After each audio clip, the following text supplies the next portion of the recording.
Sebelum saya akhiri, ada banyak yang bertanya. Tolong dengar dengan serius, ini serius. Banyak yang bertanya di medsos, supaya sekali jawab enak sini. Ustadz, bagaimana pendapat Ustadz tentang penutupan masjid selama PPKM di Jakarta?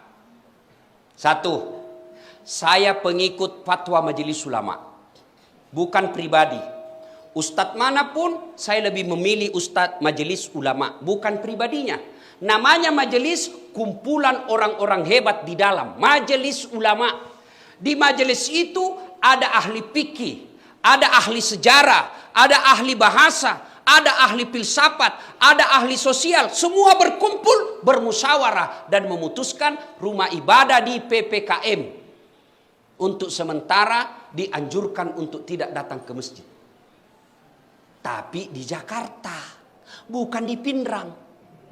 Tidak semua masjid di Indonesia ditutup, khusus Jakarta. Kenapa Jakarta? Terlalu banyak korban COVID. Maka Majelis Ulama menganjurkan untuk sementara beribadah di rumah. Tuh. Yang kedua, berkait ini. Bertanya, kenapa masjid ditutup, pasar dibuka? Ya kan biasa kita bertanya begitu toh? Paham ima deceng. Paham dengan baik. Semua fungsi-fungsi masjid boleh dipindahkan dan dilakukan di rumah. Saya ulang, semua fungsi-fungsi masjid boleh dipindah ke rumah dan dilaksanakan di rumah. Apa maksudnya? Sholat berjamaah boleh di rumah. Berdoa boleh di rumah.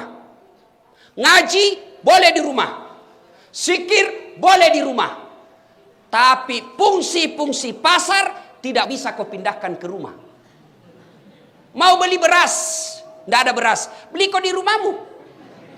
Cocok kok pak belu berak kok. Habis gas, mau masak kebutuhan pokok, tidak ada. Kalau tutup semua, di mana ki beli? Dan tidak semua juga pasar dibuka, hanya pasar-pasar tertentu. Yang ketiga, Bapak Ibu saudara-saudara sekalian, bijaksana dalam menerima pesan-pesan media sosial. Karena ada pesan media sosial yang sentimen memang di-share saja yang benci-benci. Habis energi, habis tenaga hanya untuk berdebat. Yang keempat, kita berpesan kepada pemerintah untuk lebih serius lagi menangani COVID ini. Yang kelima, kepada saudara-saudara kami para pengusaha, kepada saudara-saudara kami para pengusaha, terutama mereka yang bergerak di bisnis alat kesehatan, tolong jangan jadikan COVID ini, jangan jadikan wabah ini sebagai ladang bisnis. Kami tidak pernah marah kalau kau bisnis ladang sawit.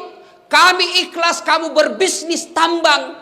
Tapi tolong jangan jadikan COVID ini sebagai ladang bisnis di antara kalian. Kasihan masyarakat kita. Mereka hilang lapkanya, mereka hilang lapangan kerjanya, mereka hilang keluarganya. Lalu kau jadikan ini COVID sebagai ladang bisnis, demi Allah tidak berkah hidupmu sampai akhirat.